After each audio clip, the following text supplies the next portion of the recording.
Please do like share and subscribe, और कृपया करके इस चैनल को बढ़ाने के लिए आप इसको सब्सक्राइब कीजिए, साथ साथ अपने दोस्तों के बीच में भी इसको शेयर ज़रूर कीजिए। धन्यवाद। Good afternoon friends. आज जो है हम थोड़ा सा मौसम के बारे में बात कर ले। विश्व मौसम विज्ञान संगठन WMO की 2022 की वार्षिक रिपोर्ट में कहा गया है कि ग्रीन हाउस गैसों के रिकॉर्ड स्तर ने वैश्विक स्तर पर सूखे, बाढ़ और हीटवेव में भारी वृद्धि की है। हीटवेव की चपेट में आने से 2022 में यूरोप में कम से कम 15,700 लोगों की मौत हो गई है। संयुक्त राष्ट्र की एजेंसी WMO ने अपनी रिपोर्ट में कहा है कि कुछ खास जगहों के रियल टाइम डेटा से पता चलता है कि 3 ग्रीन हाउस गैसों कार्बन डाइऑक्साइड, मीथेन और नाइट्रस ऑक्साइड के स्तर में वृद्धि 2022 में भी जारी रही। रिपोर्ट में कहा गया कि सूखे, बाढ़ और हीटवेव ने हर महाद्वीप और देश में लोगों को प्रभावित किया है, जिसमें भारत भी शामिल है, और कई अरब डॉलर का नुकसान किया है। रिपोर्ट बताती है कि अंटार्कटिका समुद्री बर्फ रिकॉर्ड नीचे स्तर पर आ गई है और कई यूरोपीय ग्लेशियर पिघल रहे हैं। पिछले 8 वर्षों में वैश्विक औसत तापमान रिकॉर्ड में सबसे अधिक रहा है। 2022 में यह 1850 से 1900 के औसत से 1.15 डिग्री सेल्सियस अधिक था। WMO के महासचिव पेट्री तारस ने एक बयान में कहा है कि ग्रीन हाउस गैसों के उत्सर्जन में वृद्धि जारी है और जलवायु तेजी से परिवर्तित हो रही है। इस वजह से दुनिया भर में लोग चरम मौसम परिस्थितियों और जलवायु घटनाओं से गंभीर रूप से प्रभावित हो रहे हैं।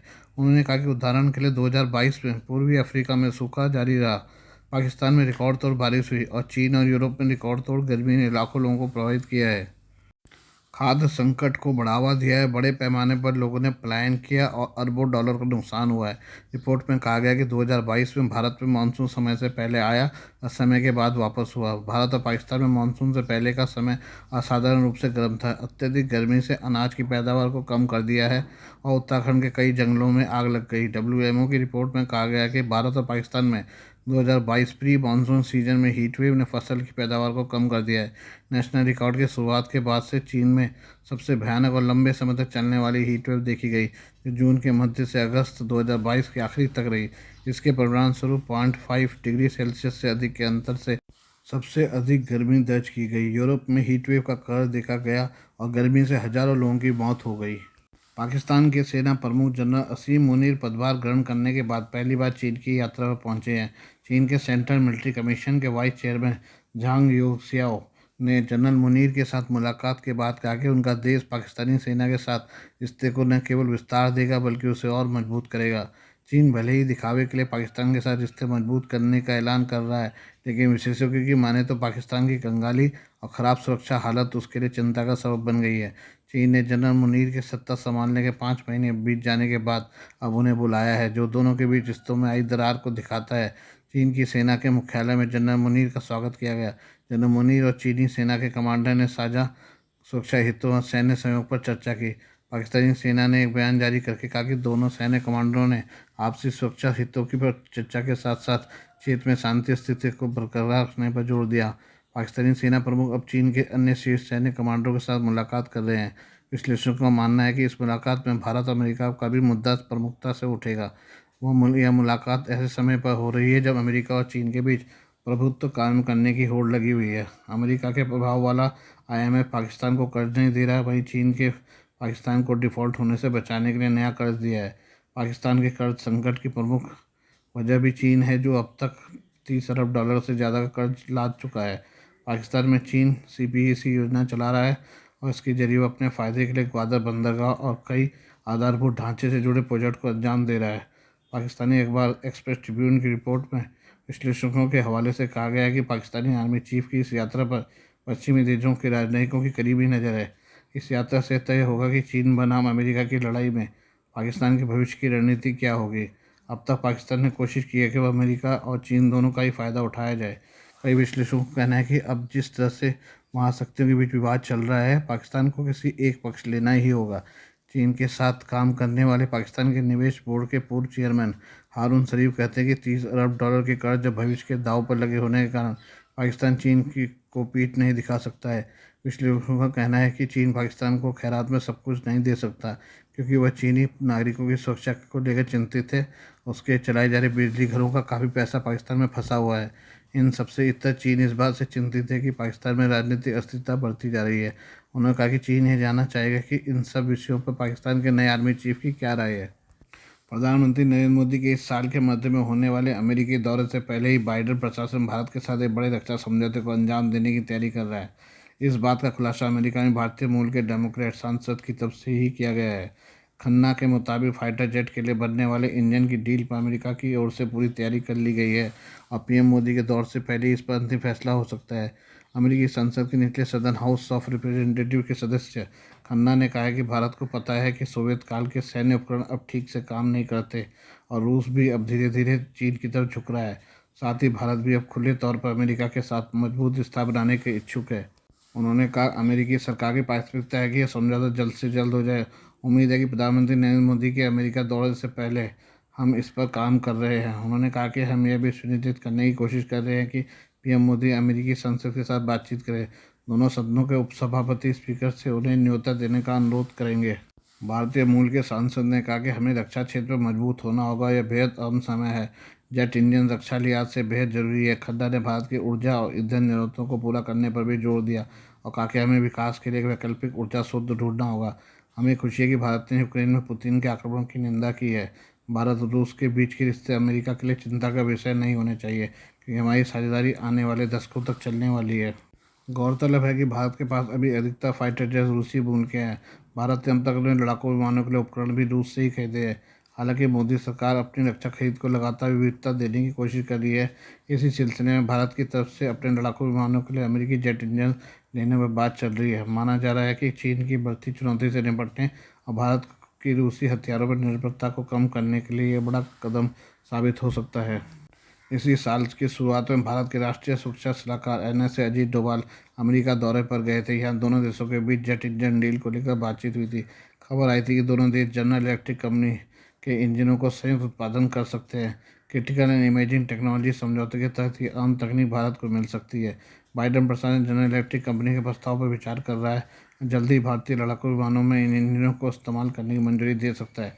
हालांकि अभी तक यह तय नहीं है कि इसकी मंजूरी कब तक मिल सकेगी। लड़ाकू विमानों के इंजन के संयुक्त उत्पादन के साथ ही अमेरिका भारत के साथ artillery system, armed infantry vehicle, semi conductor, quantum computing और आर्टिफिशियल इंटेलिजेंस के साथ ही मैरीटाइम सिक्योरिटी जैसे क्षेत्रों में सहयोग कर सकता है। आइए अब हम यूक्रेन युद्ध के बारे में बात कर ले। रूस और यूक्रेन के बीच 24 फरवरी 2022 को शुरू हुआ भीषण युद्ध अब भी जारी है। दोनों पक्षों के हजारों सैनिक मारे जा चुके हैं, लेकिन यह संघर्ष थमने का नाम नहीं ले रहा है। इस बीच चीन के राष्ट्रपति शी जिनपिंग ने यूक्रेनी समकक्ष वोलोदिमीर जेलेंस्की के साथ फोन पर पहली बातचीत की है। इस दौरान उन्हें युद्ध को खत्म करने के लिए संघर्ष विराम और राजनीतिक समाधान लाने के लिए मध्यस्थता करने की पेशकश की है। शी जिनपिंग ने पिछले महीने मॉस्को का दौरा कर रूस के राष्ट्रपति व्लादिमीर पुतिन के साथ एकजुटता जताई थी, तब इसकी दुनिया भर में खूब चर्चा हुई थी। वही शी जिनपिंग जेलेंस्की के साथ फोन पर बातचीत में मध्यस्थता का बात कर रहे हैं। शी ने कहा कि बातचीत और संवाद ही आगे बढ़ने का एकमात्र व्यवहारिक तरीका है। उन्होंने संघर्ष विराम पर बातचीत के लिए एक विशेष दूत भेजने की पेशकश की। उन्हें लंबे समय से चल रहे युद्ध को लेकर आगाह करते हुए कहा कि परमाणु युद्ध में कोई विजेता नहीं होता। परमाणु मुद्दे पर सभी संबंधित पक्षों को शांत रहना चाहिए और संयम बरतना चाहिए। अपने और मानवता के हित में वास्तव में काम करना चाहिए और मिलकर संकट का प्रबंधन करना चाहिए। शी ने कहा अब तक संकट सोच और आवाज़ें बढ़ रही हैं। ऐसे में संकट के राजनीतिक समाधान के लिए इस अवसर का लाभ उठाना और अनुकूल परिस्थितियों का निर्माण करना महत्वपूर्ण है। पिछले साल फरवरी में यूक्रेन पर रूस के आक्रमण के बाद शी और जेलेंस्की के बीच अब पहला संपर्क है। मध्य पूर्व के दो प्रतिद्वंदी देश ईरान और सऊदी अरब के बीच शांति समझौते पर सफलतापूर्वक बात करने के बाद शी जिनपिंग और चीन की राजनयिक पहुंच को बढ़ाने की कोशिश कर रहे हैं। 7 साल पहले दोनों देश सऊदी अरब ईरान ने भारी विवाद के बाद अपने राजनयिक रिश्ते तोड़ लिए थे। रूस का जिक्र किए बिना शी ने जेलेंस्की से कहा, उम्मीद है सभी पक्ष यूक्रेन संकट पर गंभीरता से विचार करेंगे और मिलकर बातचीत के जरिए यूरोप में स्थायी शांति और सुरक्षा लाने के तरीकों का पता लगाएंगे। उन्होंने कहा चीन शांति के लिए वार्ता जारी रखेगा और जल्द संघर्ष विराम और शांति बहाली के लिए अपने प्रयास जारी रखेगा। चीन यूक्रेन संकट के राजनीतिक समाधान पर सभी पक्षों के साथ गहन संवाद करने के लिए विशेष प्रतिनिधि को यूक्रेन और अन्य देशों में भेजेगा। आधिकारिक बयान में रूस का कोई जिक्र नहीं किया गया है। यूक्रेन के खिलाफ युद्ध करने के बाद से चीन ने रूस की निंदा नहीं की है। हालांकि उसने मॉस्को के दावों को भी मान्यता नहीं दी है, लेकिन उसने रूस के साथ राजनीतिक, व्यापारिक और सैन्य संबंधों को मजबूत किया है। जेलेंस्की ने ट्वीट किया, राष्ट्रपति शी जिनपिंग के साथ फोन पर लंबी और सार्थक बातचीत हुई। मुझे भरोसा है कि यह फ़ोन कॉल चीन में यूक्रेन के राजदूत की नियुक्ति के साथ ही हमारे द्विपक्षीय संबंधों के विकास को एक शक्तिशाली गति देगा। पुतिन पहले ही चीन की मध्यस्थता का स्वागत कर चुके हैं। पर्यवेक्षकों का कहना है कि जेलेंस्की के पास विवादित क्षेत्रों पर रूसी दावों को छोड़े बिना समझौते को स्वीकार करने के लिए बहुत कम जगह है। शी की रूस यात्रा से पहले चीन ने 12 सूत्रीय दस्तावेज जारी कर यूक्रेन युद्ध को समाप्त करने के लिए शांति वार्ता के बाद संघर्ष विराम का आह्वान किया था। आइए हम ऑस्ट्रेलिया के बारे में बात कर ले। ऑस्ट्रेलिया ने अपनी प्रमुख रक्षा समीक्षा में कहा है कि चीन से बढ़ते खतरे का मुकाबला करने के लिए वो लंबी दूरी के मिसाइलों को खरीदने में तेजी लाएंगे। इससे आगे चेतावनी दी है कि इस मिसाइल एज में उसके भौगोलिक रूप से अलग थलग होने के कारण उसे लंबे समय तक सुरक्षित नहीं रखा जा सकता है। रिपोर्ट में जो तुरंत सुझाव दिए गए उसकी पूर्ति के लिए सरकार 12 अरब अमेरिकी डॉलर खर्च करेगी। 110 पेजों की अध्ययन में दूसरे विश्व युद्ध के बाद ऑस्ट्रेलिया की डिफेंस रणनीति में सबसे बड़े बदलाव के बारे में बताया गया है। ताइवान को लेकर चीन के नज़रिए के कारण क्षेत्र में बढ़ते तनाव के दौरान ऑस्ट्रेलिया का यह डिफेंस स्ट्रेटेजिक रिव्यू DSR जारी हुआ है। चीन लगातार कहता रहता है कि वो तुरंत जरूरत पड़ने पर ताइवान को जबरन छीन सकता है। चीनी नौसेना दक्षिण चीन सागर में अपनी बढ़ी हुई मौजूदगी स्थापित कर चुकी है और अंतर्राष्ट्रीय कानून के विपरीत वो इस क्षेत्र पर अपना दावा करती रही है। रिपोर्ट में कहा गया कि दूसरे विश्व युद्ध के खत्म होने के बाद चीन का सैन्य बंदोबस्त सबसे बड़ा है और किसी भी देश से सबसे अधिक महत्वाकांक्षी है। चीन के रणनीतिक इरादे भारत प्रशांत क्षेत्र में बिना किसी पारदर्शिता या आश्वासन के बढ़ रहे हैं। प्रधानमंत्री एंथनी एल्बनीज़ ने कहा है कि यह समीक्षा इंतजार किए बिना हमारे भविष्य को आकार देगी और इसकी सिफारिशें ऑस्ट्रेलिया को अधिक आत्मनिर्भर, अधिक तैयार, अधिक सुरक्षित बनाएगा। रक्षा मंत्री रिचर्ड माल्स कहते हैं इसमें सिफारिश की गई है कि ऑस्ट्रेलिया को अब ज़मीनी हथियारों से हटकर लंबी दूरी तक निशाना साधने वाले और ऑस्ट्रेलिया में बने गोला बारूद पर अपना ध्यान केंद्रित करना चाहिए। माल्स ने पत्रकारों से कहा कि हमें ऐसे रक्षा बल की जरूरत है जिसकी लंबी दूरी तक लड़ने की असरदार क्षमता हो। मंत्री ने कहा कि 500 किलोमीटर की दूरी तक सटीक हमला करने वाली मिसाइलों की खरीद सेना को मजबूती और भविष्य में जिस तेजी की जरूरत होगी वो देगा। समीक्षा रिपोर्ट में भारत प्रशांत क्षेत्र में रक्षा सहयोग कार्यक्रम को बढ़ाने पर जोर दिया गया है जो कि ऑस्ट्रेलिया के हित में होगा। रिपोर्ट में कहा गया कि ऑस्ट्रेलिया को जापान और भारत जैसी प्रमुख शक्तियों के साथ व्यावहारिक सहयोग बढ़ाने की जरूरत है। इसमें आगे कहा गया कि हिंद महासागर में ऑस्ट्रेलिया की महत्वपूर्ण भूमिका है क्योंकि इस महासागर में उसकी सबसे लंबी समुद्री रेखा है।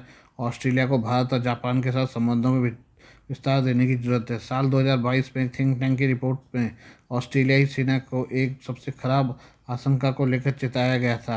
इसमें बताया गया था ताइवान को लेकर एक संभावित युद्ध के दौरान उसके करीब का क्षेत्र चीन नियंत्रण में ले लेगा।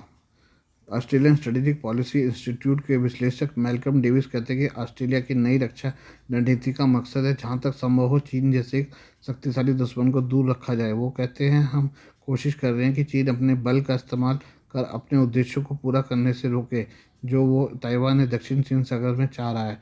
तो एक तरह से बचाव है लेकिन बचाव नाकाम हो सकता है जैसे कि हम यूक्रेन में देख चुके हैं। इसलिए आपको भी जवाब देने के लिए तैयार रहना चाहिए। हम जिसमें निवेश कर रहे हैं वो नाटकीय रूप से लंबी दूरी तक हमारी लड़ने की क्षमता को बढ़ाएगी। हालांकि उन्होंने कहा कि यह समीक्षा सही दिशा में कदम है लेकिन यह पूरा समाधान नहीं है। आइए हम अमेरिका के बारे में कुछ बात कर लें। अमेरिका के राष्ट्रपति जो बाइडेन ने बुधवार को कहा कि अगर नॉर्थ कोरिया ने परमाणु हमला किया तो ये वहाँ की सत्ता के अंत का कारण बनेगा। दरअसल साउथ कोरिया के राष्ट्रपति यून सेक यूल स्टेट विजिट के लिए अमेरिका पहुंचे थे या उन्होंने राष्ट्रपति बाइडेन से मुलाकात की। इस मौके पर बाइडेन ने कहा कि नॉर्थ कोरिया के खिलाफ किसी भी संघर्ष में परमाणु हथियारों के इस्तेमाल से जुड़ी प्लानिंग में साउथ कोरिया को शामिल किया जाएगा। इस दौरान अमेरिका और साउथ कोरिया ने न्यूक्लियर हथियारों से जुड़े एक अहम समझौते पर हस्ताक्षर भी किए। इसके तहत अमेरिका अपनी न्यूक्लियर बैलिस्टिक मिसाइलें सबमरीन साउथ कोरिया भेजेगा। हालांकि अमेरिका के कोई भी परमाणु हथियार सियोल में तैनात नहीं किए जाएंगे। दूसरी तरफ समझौते के तहत साउथ कोरिया खुद के परमाणु हथियार नहीं बनाएगा। बुधवार को बाइडेन ने साउथ कोरिया के राष्ट्रपति यून सुक यूल के लिए स्टेट डिनर होस्ट किया। अमेरिका और साउथ कोरिया के बीच हुए समझौते को वाशिंगटन डिक्लेरेशन नाम दिया गया है। इस पर हस्ताक्षर के बाद बाइडेन और यून ने रोज गार्डन में एक प्रेस कॉन्फ्रेंस को संबोधित किया। बाइडेन ने कहा यह समझौता नॉर्थ कोरिया का आक्रामक रवैये के खिलाफ अहम कदम है। हम नॉर्थ कोरिया से आने वाले हर खतरे के खिलाफ अपने सहयोगियों के साथ मिलकर जवाब देंगे। नए समझौते के तहत अमेरिका और साउथ कोरिया मिलकर एक न्यूक्लियर कंसल्टेटिव ग्रुप बनाएंगे। इसके जरिए नॉर्थ कोरिया के खिलाफ मिलिट्री एक्शन या परमाणु हथियार इस्तेमाल करने से पहले चर्चा की जाएगी। हालांकि समझौते में इस बात का जिक्र नहीं है कि अगर नॉर्थ कोरिया हमला करता है तो साउथ कोरिया की रक्षा के लिए अमेरिका परमाणु हथियार जरूर लॉन्च करेगा। न्यूक्लियर वेपन के इस्तेमाल से जुड़ा आखिरी फैसला अमेरिका के राष्ट्रपति का ही होगा। अमेरिका पहले ही ट्रीटी के तहत साउथ कोरिया की की रक्षा करने के लिए प्रतिबद्ध है। यूएस की तरफ से कई बार कहा जा चुका है कि वो जरूरत पड़ने पर न्यूक्लियर हथियार के इस्तेमाल से पीछे नहीं हटेगा। यून सुक योल के साथ मुलाकात के बाद बाइडेन ने दोबारा कहा, अमेरिका नॉर्थ कोरिया को फिर से समझौते के लिए तैयार करने की कोशिश कर रहा है। हमें उम्मीद है कि किम जोंग अपने परमाणु हथियार छोड़ देगा। हालांकि पिछले साल तानाशाह ने घोषणा की थी कि वो परमाणु हथियार बनाना जारी रखेगा। आज के लिए बस इतना ही, बाकी मिलते हैं कल आपसे नई खबरों के साथ। धन्यवाद।